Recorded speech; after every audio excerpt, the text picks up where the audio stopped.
Bueno, aquí estamos en un encuentro, el primero del año. Osvaldo Di Princio, ¿cómo te va, Osvaldo? ¿Qué tal, Ramiro? ¿Cómo estás?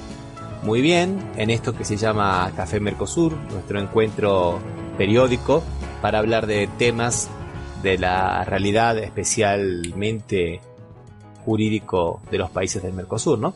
En especial Argentina y Brasil, ¿no? Buscando la parte jurídica de las noticias, diríamos.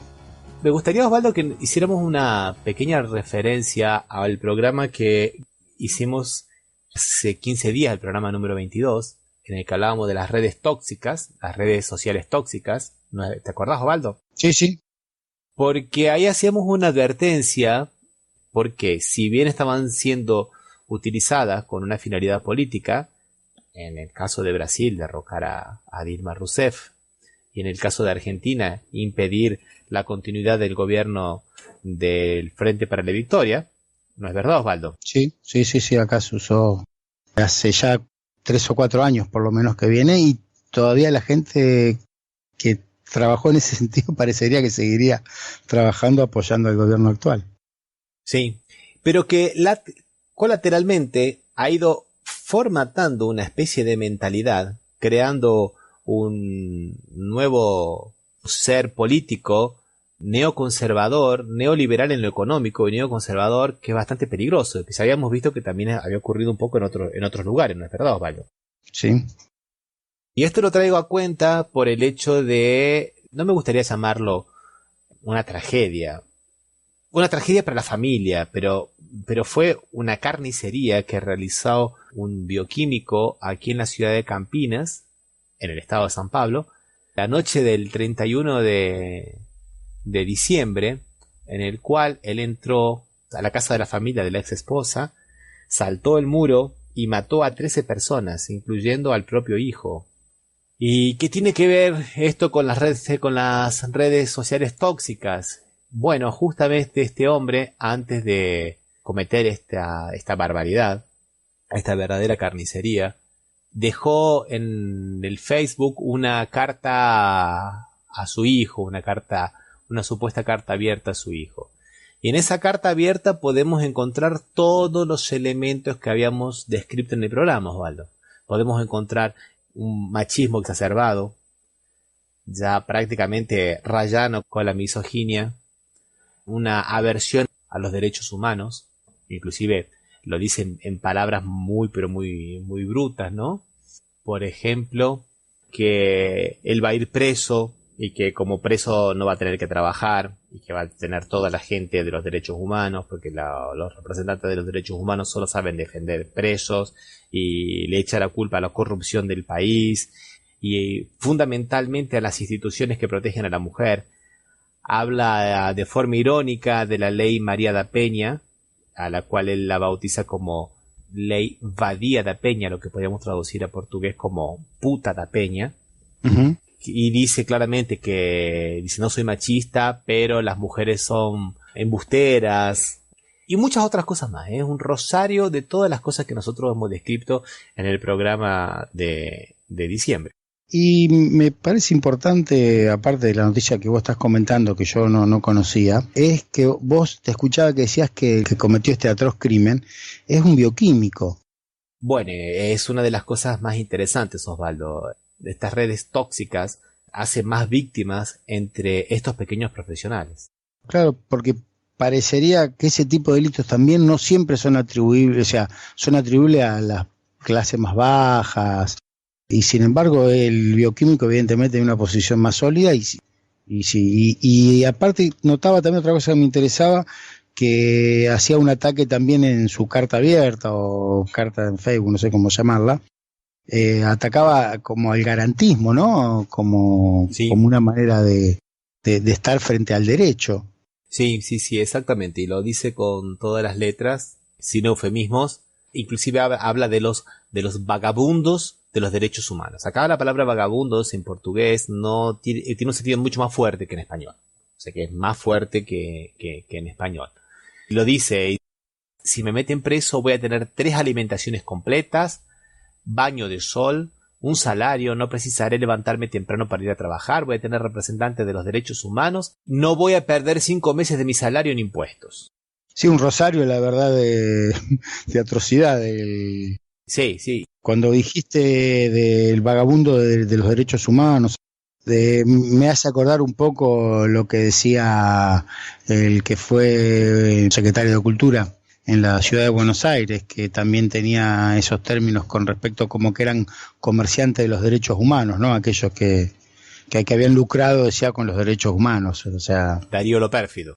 Exactamente, Darío lo pérfido. Mirá cómo a veces se tocan las paralelas, ¿no?, entre Argentina y Brasil. Los mismos términos casi se utilizan. Sí, sí, sí. Y se puede pensar que es un caso aislado este de aquí, que nosotros estamos tomando un caso aislado para tratar, digamos, de validar una teoría, pero apareció otra persona que quería hacer exactamente lo mismo, que también estaba en la disputa judicial por la patria potestad del hijo en la ciudad de Jaboticabal, aquí en el estado de San Pablo, que quería matar a la jueza, a la ex esposa, a las dos fiscales que intervinieron y a otras mujeres de la ciudad. Justo lo encontraron, consiguieron llevarlo preso antes de que cometiera el hecho, pero quería seguir la escuela de este hombre de Campinas, ¿no?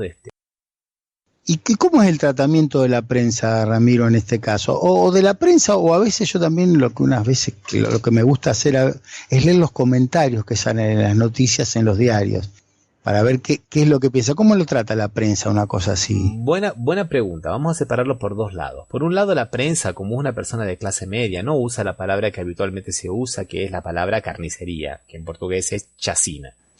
Que en español es carnicería. Entonces aquí la prensa lo titulaba como la desgracia. Y en realidad no encontramos ninguna desgracia. El hombre fue con armas, con 10 bombas Molotov, sabía que la familia estaba reunida, dejó una carta, premeditó absolutamente todo.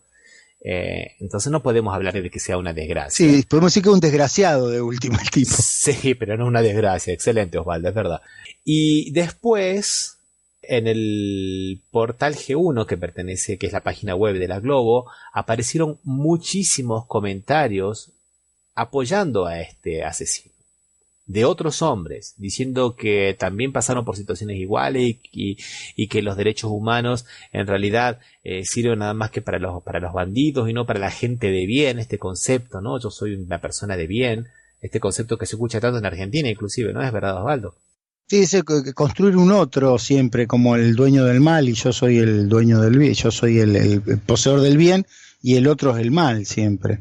Que lo tratamos en otro programa también, el construir el otro, diríamos. Sí, y también muchas de estas cosas que vemos ahora lo tratamos cuando hablamos de la violencia contra las mujeres, Osvaldo, porque es la misma matriz ideológica. O sea, seguimos con la historia de que Eva tentó a Adán con la manzana, ¿no? Sí, justamente se me ocurría la misma figura, ¿no? Volvimos al paraíso donde Eva fue la mala. Bueno, vamos a empezar a hablar del tema de hoy, Osvaldo. ¿Qué te parece? Sí, a ver, dale. Vamos a empezar a hablar de lawfare, esta palabra inglesa que aparece. Se ha empezado a hablar aquí en Brasil porque el abogado de Lula, el doctor Martins, un poco la ha impuesto en su denuncia de que el lawfare es lo que estaría padeciendo el expresidente y posiblemente candidato nuevamente a la presidencia, Luis Ignacio Lula da Silva. Si es que no lo ponen preso... Entonces, si es que no lo ponen preso antes. Entonces, te propongo que escuchemos una parte de un video tomado de la página A Verdade de Lula, de la página de Facebook, donde Martín se explica qué es esto del lawfare y después una locutora termina hablando de las descripciones. ¿Qué te parece, Osvaldo? Sí. Él todavía ni ha sido juzgado, pero para mucha gente en las calles, todo es culpa de Lula. Pelo que eu vi nas notícias que passam na televisão, pra mim eu concordo, claro, com certeza. Jornais, que eu costumo normalmente ler, programas também de rádio, televisão. ¿Pero qué es lo que ha hecho Lula? Não preciso eu dizer, entendeu? Né? Tá aí na mídia. ¿De dónde viene esta convicción prácticamente impuesta a la opinión pública? ¿A quién interesa destruir la imagen de Lula? La operación Lavallato y sus ramificaciones son como una telenovela. Todos los días los medios de comunicación muestran un capítulo. El plan es filtrar informaciones sigilosas y repetir falsas noticias exhaustivamente hasta que la opinión pública se desilusione y se convenza de que las acusaciones sin pruebas son verdades absolutas. Es como si fuera un ataque sin tiempo de respuesta y sin protección. Una guerra asimétrica, desproporcional, en la que el Estado persigue a un ciudadano por razones políticas. Lula es víctima de lawfare, palabra en inglés que resume estrategia de guerra. El término lawfare fue creado en el 2001 por un general de división norteamericano, Charles Dunlap, y desde entonces se lo estudia en grandes universidades, como Harvard, por ejemplo. Lawfare es una poderosa arma de combate al enemigo político, que combina acciones aparentemente legales con una amplia cobertura de la prensa. La idea es acobardar al enemigo para que se vuelva más vulnerable a las acusaciones sin prueba. Frágil y sin apoyo popular, pierde la capacidad de reacción. Un ejemplo de lo que están haciéndole a Lula fue lo que le hicieron a Nelson Mandela. Premio Nobel de la Paz en 1993, condenado por el crimen de traición en 1963, Mandela pasó 27 años en la prisión. Lawfare es el uso indebido de la ley y de los procedimientos jurídicos para promover una persecución política. La persona acaba siendo blanco de diversas acusaciones, pero son acusaciones frívolas, o sea, acusaciones sin ninguna materialidad, sin ninguna prueba. Esta es una característica fundamental del lawfare. Vinimos a Harvard a conversar con algunos de los mayores especialistas del mundo en lawfare. Conversamos, por ejemplo, con John Kamaroff, que es autor de libros sobre lawfare y un estudioso del tema.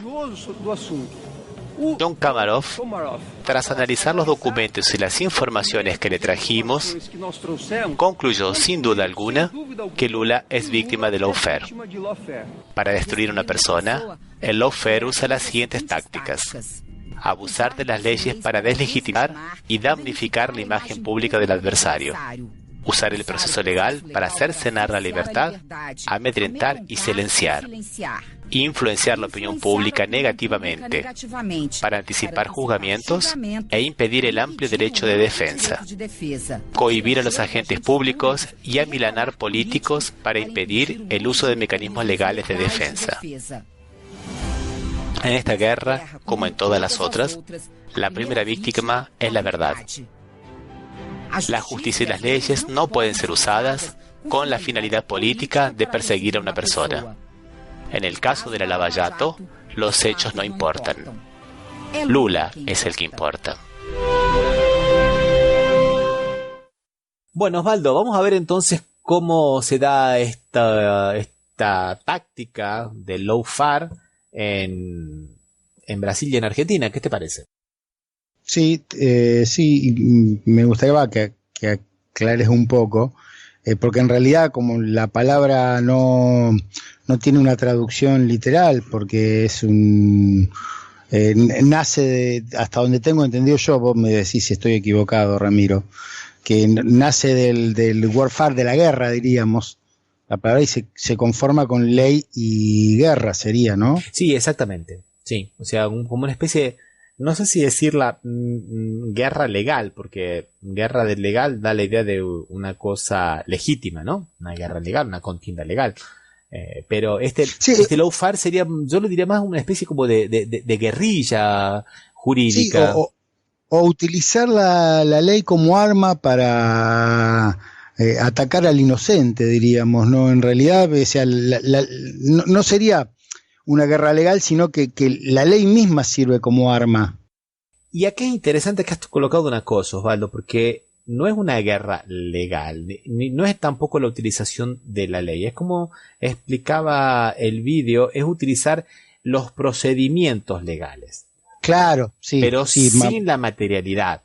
O sea, usa más o menos lo que ha pasado un poco y que todavía hay muchas personas que por porfiados o por conveniencia siguen cuestionando que el impeachment de Dilma Rousseff ha sido legal y por eso no ha sido un golpe.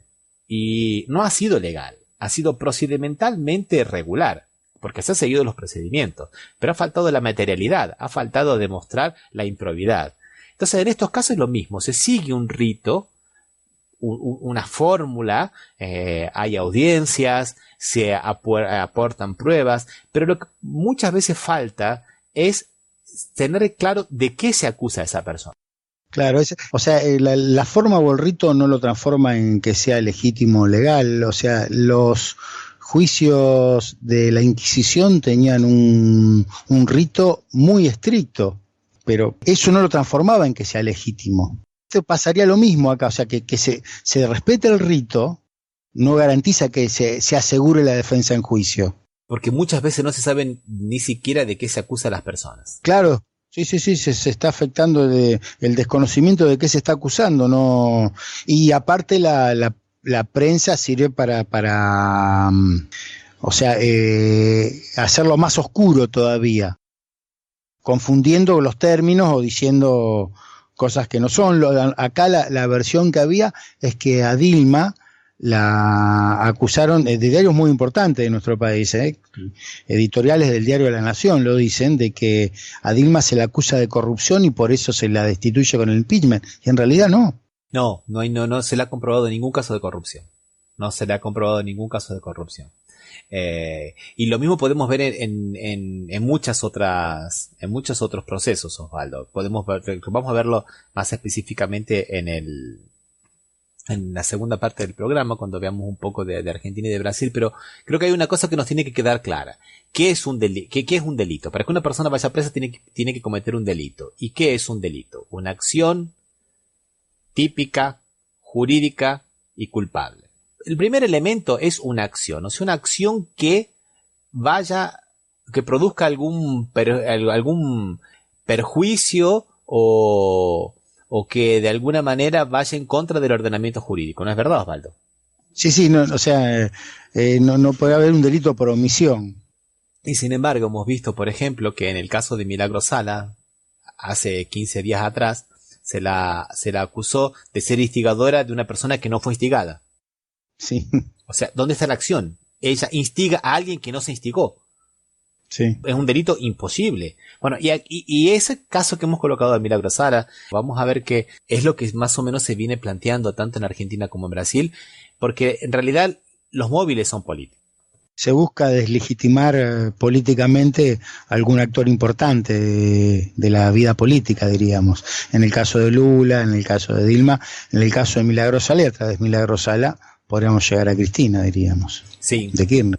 Sí. Y además, otra cosa que es interesante es que el segundo de los elementos, ¿no? Que la acción, además de ser una acción, tiene que ser típica, o sea, tiene que estar tipificada. Sí, tiene que estar tipificado como delito. No se puede crear un delito después que se cometió la acción. Bueno, Osvaldo, ¿qué te parece si antes de empezar a ver específicamente cómo este lawfare se da en Argentina y en Brasil, para descontraernos un poco, escuchamos una canción del Cuarteto de Nos, sí, que se llama Mi Lista Negra.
desagradecidos a los que hice favores y ahora se hacen los desentendidos. Puse legisladores de varios partidos y he sabido que algunos se lucen por tener menos luces que apellidos. Hay vencedores vencidos y empedernidos dictadores. Perdón que insista, pero mi lista es para estos forajidos el más temido de los tumores. Está el veleta que con traje de etiqueta me tiró en la cuneta. Era una vendetta por no decirle que tenía abierta la bragueta. Están los proxenetas de la A hasta la Z, hasta Romeo, está Julieta, el macho alfa y el beta. Y ya se pone inquieta la gente cuyo nombre rima con ETA. ¡Que lo parió Mendieta! Si es garbo veo que mi lista tiene más garbo que Greta. Sé que morís por descubrir qué lugar ocupas en mi cabeza y que no te deja dormir en paz. Saber si estás en mi lista negra. En mi lista está esa, la que no volvió diciendo voy al baño y ya vuelvo. Y está ese que se fue con lo prestado diciendo ya te lo devuelvo. A nadie absuelvo ni soy complaciente. En mi lista hay incluso algún pariente y la maestra de mente que me dio aguardiente en el kinder. Mi lista es mi confidente y es valiente como la de Schindler. Hay gente del jet set, un cuadro de Monet, una marca de champaña y cabernet. Está Ortega, está Gasset. No es por meter cizaña pero en mi lista no hay reset. Te lo digo tete a tete y si saco la guadaña los de peor calaña le pongo la foto carnet. Y ni la más extraña de las alimañas se va a dar maña para colgar mi lista en la internet. También está Lisette, es amiga de mi madre que quería que se hiciera ballet. Y al enterarse de que estaba dijo que si la borraba me pagaba el cachet. Cuando la leo se retuerce mis entrañas, se remueven telarañas, el aire se espesa y empaña y se corta con gilet. Así es la cosa, mi lista es más peligrosa que una piraña en el bidet. Sé que morís por descubrir qué lugar ocupas en mi cabeza y que no te deja dormir en paz. Saber si estás en mi lista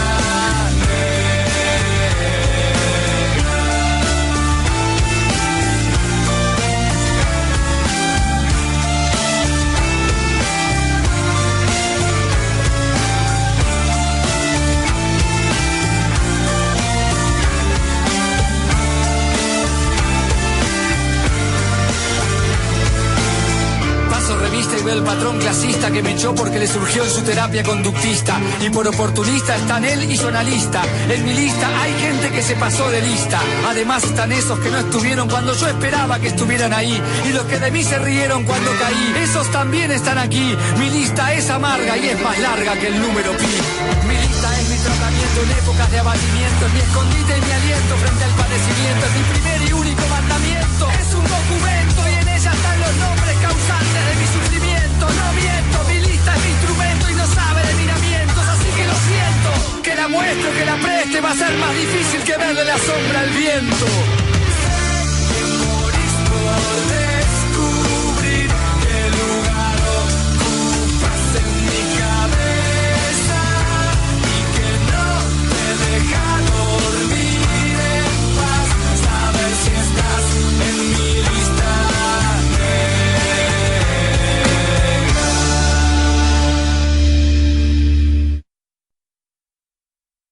Bueno, después de escuchar al Cuarteto de Nos, vamos a seguir hablando del laufar y cómo se da este laufar en Argentina y en Brasil.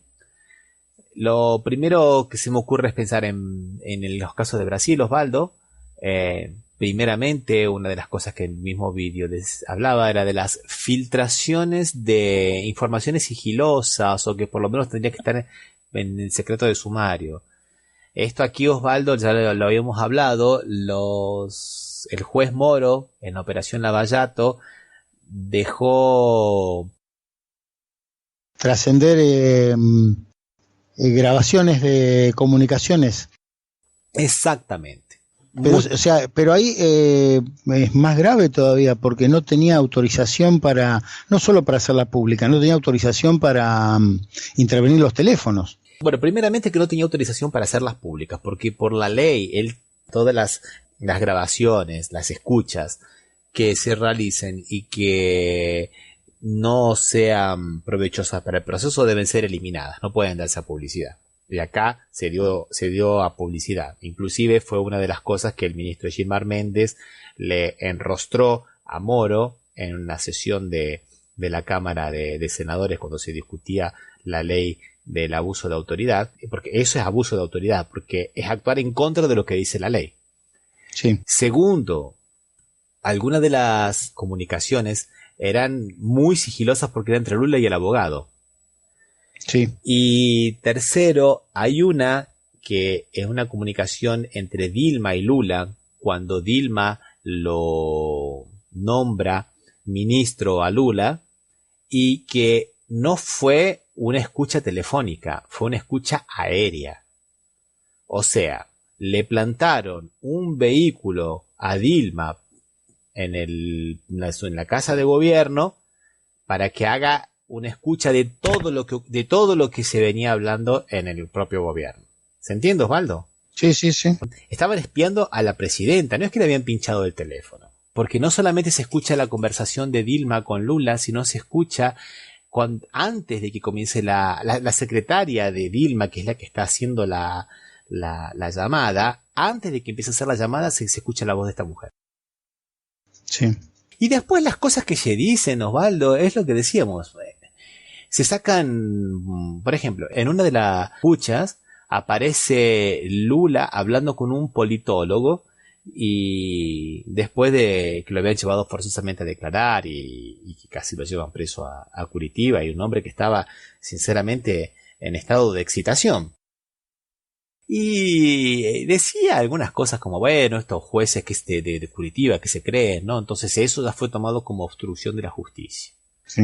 Dilma le manda el nombramiento, entonces dice, mire, le dice, tome querido Lula, a que le mando el nombramiento para que usted lo utilice en el caso de que lo necesite. Entonces eso ya fue una acusación grave de obstrucción a la justicia, que es uno de los procesos por lo que está cumpliendo Lula, ¿no? Porque supuestamente con eso él se evade del fuero de Curitiba y gana tener un fuero, lo que acá en Brasil se llama fuero privilegiado, y el juez natural no sería más el juez Moro, que es el juez de la causa, y sí el Superior Tribunal de Justicia. ¿Se entiende, Osvaldo?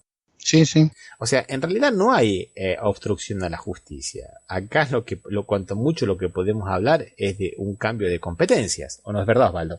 Sí. O sea, el juez de primera instancia de la provincia de Paraná no es más competente. Ahora, como es un ministro, tendrá que ser juzgado con una autoridad superior, sí. Con la autoridad superior. Con lo que eso significa, que a veces puede ser una garantía, pero a veces no, porque es una única instancia. Claro. O sea, un proceso mucho más rápido y una única instancia. O sea, estamos de nuevo en las mismas cosas, estamos sin la falta de la acción, Osvaldo. ¿Eso es evadirse de la justicia? ¿Eso es obstaculizar la justicia? ¿Salir de un fuero para ir a otro fuero? Sí, no creo que sea... ahí conformaría un poco, o sea, que se persiga a un inocente con un proceso legal, porque no obstruyó la justicia, es inocente ese delito, y sin embargo se lo persigue por eso. Sí, u otra de las, por ejemplo, de las escuchas era que le pedía al amigo la llave porque quería ir a la granja tan famosa en Atibaya, donde tiene el barquito ese que comentabas en el programa anterior, Osvaldo. Sí, el barquito de aluminio. El barquito de aluminio, que yo me lo confundí con dos triciclos de pedal, estos acuáticos, ¿no? Que tienen los nombres de los nietos. Entonces, como encontraron una camiseta de Corinthians, el equipo de Lula, el equipo de fútbol de Lula, como encontraron esos dos barquitos con los nombres de los nietos de Lula, y como encontraron un bote de aluminio, y a Lula le gusta pescar, y Lula pidió la llave al amigo para ir, todo indicaría que Lula es el dueño. Está bien, pero lo que me parece a mí, que había que rescatar, que en realidad no se está buscando una sentencia condenatoria sobre Lula por esa causa, una sentencia condenatoria en la justicia. Lo que se busca de manera frívola es que eso impacte sobre la opinión pública y la gente crea que realmente se lo puede acusar de obstruir la justicia, pero en realidad no es eso o sea, es lo que termina creyendo la gente, ya olvidándose de si después sale, porque quiero entender y pienso que no puede terminar condenado Lula por esos delitos. Pero de todas maneras, en la gente que queda, la idea, la versión de que él cometió algún delito.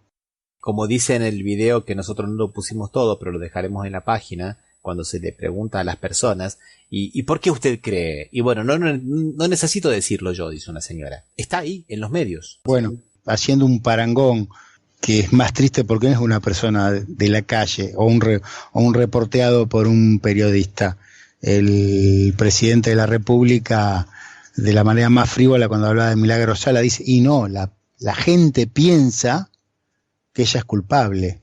Entonces, con eso ya basta. Bueno, si este señor presidente de la República Argentina tuviese razón, sería fantástico, porque el Estado argentino ahorraría cualquier cantidad de dinero, infinidad de dinero. Sí, pues no habría necesidad. Hacemos una encuesta, cada vez que pensamos quién es culpable, hacemos una encuesta. Si la encuesta es culpable, listo. ¿Para qué vamos a tener un poder legislativo? ¿Para qué vamos a tener que tener un poder judicial si con 4 o 5 empresas de encuesta nosotros resolvemos las cosas? Sí, y abogados corruptos que sean defensores, aparte. Sí, además, ¿no? Y así han armado 5 imputaciones contra Lula da Silva, Osvaldo. Obstrucción a la justicia, la que habíamos visto, porque supuestamente el senador Decidio Amaral habría dicho que Lula y Dilma le pidieron que intercediera por Cerveró, que estaba preso y que iba supuestamente a delatar a todo el mundo. Bueno, y acá tenemos a la otra cuestión también, otra de las patas de todo esto, ¿no? Las famosas delaciones, ¿no, Osvaldo? Parece que una delación es una prueba, y una delación es un principio de prueba, tiene que haber otras cosas. Sí, no es una prueba en sí mismo. Una confesión es un principio que después abre puertas para que uno pueda, pero no se puede usar como única prueba, y parecería que un poco copiado del modelo norteamericano, donde es muy importante las confesiones, sería la única prueba que se está recurriendo. Sí, y es interesante lo que estás colocando, Osvaldo, porque según dijo Emir Sader en el periódico Página 12, Emir Sader es un politólogo especialista en Derecho Internacional aquí de Brasil, también es director de Flaxo Brasil, dijo que en realidad todos estos operadores jurídicos, principalmente Moro, vienen adoctrinados por los Estados Unidos. Sí. Que después del atentado de las Torres Gemelas, sí, cuando se vuelcan de cabeza la guerra contra el terrorismo, empiezan a hacer asociaciones con otros países. Y eso tuvo su punto álgido, digamos, en 2009, en Río de Janeiro, en lo que se llamó el seminario Proyecto Puentes, construcción de puentes para la aplicación en Brasil, y que participaron fiscales y jueces federales de casi todas las provincias brasileras, además de 50 policías federales y otras personas más también. Hubo representantes de México, de Costa Rica, de Argentina, de Panamá, de Uruguay. Bueno, y es lo que se sospecha mucho en Argentina, porque es que va tanto marihuana a Estados Unidos, ¿no? A Estados Unidos. Están como remedando la vieja escuela de las Américas de cuando nosotros éramos jóvenes, Ramiro, que tantas veces habíamos hablado, ¿no? En ese momento se educaban militares. Ahora, como los golpes parecería que quieren ser institucionales, educan jueces, abogados, fiscales. Es exactamente lo que dice en su artículo Emir Sader, cuya lectura recomendamos, y vamos a dejar en la página, Osvaldo. Sí. Vamos a dejarlo en la página para que lo puedan leer, porque también es lo mismo que pasa en Argentina, ¿no es verdad, Osvaldo? Sí, lo mismo, los mismos mecanismos y las mismas cuestiones. Lo que pasa es que acá todavía no se está trabajando, no se está haciendo público el concepto de lawfare. Pero los conceptos, o sea, los pasos son exactamente los mismos. Pasó con Milagro Sala, que ya hablamos varios programas sobre ese tema, y pasa con Cristina en las causas, ahora que hace poco tiempo se reabrió la causa Nisman, y como la causa de Cristina también Otesur o... Bueno, la causa de Otesur también es otro caso de delito sin acción. O sea, supuestamente hay lavado de dinero porque ella le alquilaba los hoteles a Lázaro Báez, que se los alquilaba por temporada, y Lázaro Báez no alquilaba todos los cuartos del hotel. Entonces, ¿cómo Lázaro Báez va a alquilar un hotel que después no puede revenderlo? cuartos, ¿no? No poder revender el alquiler de los cuartos. Bueno, será un problema de mal manejo de Lázaro Báez. Pero ¿cómo podemos entender que es una coima de Lázaro Báez a Cristina por eso? Sí, no, realmente una interpretación. Fuera que todas las personas que están en el ramo de la hotelería dicen que eso es lo que se hace. Las grandes operadoras alquilan el hotel entero por la temporada. Después si consiguen... Si lo llenan, y si no, no lo llenan. No sé. De hecho, por ejemplo, Hotesur, hasta que vino la nueva administración Aerolíneas Argentinas, y desde antes, desde que la Aerolíneas Argentina era privada, le alquilaba habitaciones al hotel que era propiedad de la familia Kirchner, pero y no siempre estaban todos ocupados, tenían habitaciones, cuando las necesitaban estaban disponibles y no siempre estaban ocupados. O sea, me parece que es un negocio habitual. Pero por más que no sea habitual, para decir que hay delito tenemos que tener mucha prueba, ¿no, Osvaldo? Tiene que haber un tipo, por lo menos, que lo acredite, como mínimo. Sí. El otro caso también contra la familia de Cristina, ¿no? Tanto contra la madre como contra la hija. Le encontraron $4,5 millones a la hija, que ella los tenía declarados y que ella dijo que estaban en la caja fuerte. Y después aparecen en todos los medios de comunicación, ¿no es verdad, Osvaldo? Mostrando todo el dinero como si eso fuera producto de un delito, y en realidad era la herencia del padre, y que estaba declarado eso, ¿no? Declarado así, sí, de manera legal dentro del régimen argentino. No sería como que lo acusen a Macri de haber heredado al padre cuando el padre fallezca, de haberlo heredado. Sí. O sea, y no solo eso, se plantean una cautelar de 10.000 millones de pesos, una medida cautelar, un embargo sobre bienes de 10.000 millones de pesos. ¿Cómo se llega a esa cifra? Y se llega a esa cifra porque no se llega a ninguna otra cifra. Entonces hay que poner eso porque como no se sabe el lavado de dinero a cuánto llegaría, entonces se le pone eso para ponerle una cifra. O sea, yo te acuso de que lavaste el dinero, pero no sé cuánto dinero lavaste. Entonces le pongo te hago ese embargo porque es una forma indirecta de decir que yo no tengo elementos para acusarte. O sea, falta la acción, porque para lavar dinero tiene que haber gente que a una acusación más seria. No podemos así, en abierto. Sí, lavó dinero. Sí, mató. Bueno, ¿mató a quién? ¿Cuándo? ¿Dónde? ¿Cómo? ¿Quién era la persona? Y ahí se produce lo mismo que pasa con Lula. En realidad, sea o no sea condenada Milagros Sala, Cristina o Lula, no importa, porque ya la imagen lo que busca es desacreditarlo públicamente para que no pueda seguir con su trayectoria política. O sea, y esta es una cosa que es interesante, Osvaldo, que no se nos tiene que pasar por alto, porque nosotros estábamos diciendo que el lawfare es una guerra en la cual se utilizan supuestamente de forma regular el rito, pero que está faltando la materialidad del delito. O sea, el rito judicial estaría correcto, pero en realidad nosotros podemos ver en el lawfare, tanto en Brasil como en Argentina, que el rito tampoco se respeta mucho. No, sí, por eso le habíamos hablado de algo que se afecta a la defensa en juicio, cuando vos no tenés precisión de lo que se está acusando, uno de los aspectos, ¿no? Después hay más. Cuando vos tenés precisión de lo que te está acusando, evidentemente, ¿de qué te podés defender si no sabes de qué se te acusa? En la causa de los Sauces ya fue cerrada por falta de mérito, pero vino Bonadío y la clona y crea la causa Los Sauces y rompe el principio del non bis in idem. Sí. O sea, está juzgando a una persona 2 veces por el mismo hecho. Sí. En el caso de Milagros Salas, ahora con esta tal de contravención por el acampe, se rompe el principio del juez natural. El juez lo nombró el Poder Ejecutivo, porque es un juez de falta, un juez correccional, no es un juez penal. Lo nombró 4 días después de que Milagros estuviera presa por el hecho. O sea, un juez es post facto. Sí. Y visto la tamaña arbitrariedad de la sentencia, donde la inhabilitan por 3 años a participar en cualquier actividad social, bueno, ahí no nos cabe ninguna duda, ¿no, Osvaldo? Sí, realmente. Y bueno, ese es el lawfare, ¿no, Osvaldo?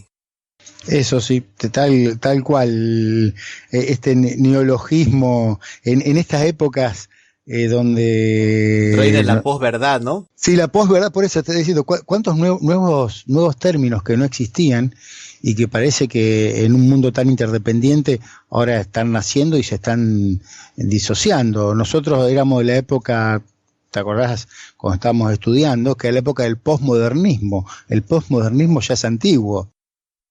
Sí, es verdad. Es un post-antiguo. Ahora estamos en la posverdad y en lawfare. El lawfare y la posverdad, de todas maneras, son cuestiones que ellos le dan una utilidad política fuera de Estados Unidos. Bueno, según lo que estaba explicando Mir Sader, no fue muy difícil para los Estados Unidos cambiar esta preparación que era en contra del terrorismo, esta colaboración con los jueces y fiscales de varios países en contra del terrorismo, para que sean desestabilizadores de los gobiernos progresistas. ¿Por qué? Porque ¿cuál es la guerra? La guerra de Estados Unidos, la guerra es de los fiscales contra Cristina, la guerra es del juez Moro contra Lula, o la guerra es de los Estados Unidos contra todos los países que tengan empresas que puedan competir con sus propias empresas. Sí. No nos olvidemos que, por ejemplo, en el caso de Brasil, la Odebrecht era una de las principales empresas latinoamericanas que ganaba licitaciones en todos lados y competía de igual a igual con las empresas americanas. Y hoy prácticamente no puede presentarse a ninguna licitación. Ahora, en esta misma semana, la han dejado fuera de otra licitación en Ecuador. Ya no le permiten, la dejaron fuera de una licitación en Perú y la dejaron fuera de una licitación en Panamá. Sí, aparte Odebrecht, aparte de ser una constructora, también tenía un área de defensa que es muy importante. Era en Brasil de provisión de la Fuerza Aérea y de la Armada. Sí. Sí, o sea, y supongo que debe estar complicada como todo el grupo, ¿no? Entonces, nosotros estamos siendo peones de una geoestrategia mucho más grande, ¿no, Osvaldo? Sí. Bueno, vamos dejando por aquí, Osvaldo, ¿qué te parece? Sí, no nos queda otra que invitar a todos los oyentes a que puedan ingresar en la página www.cafemercosur.com y poder escuchar este programa y los anteriores.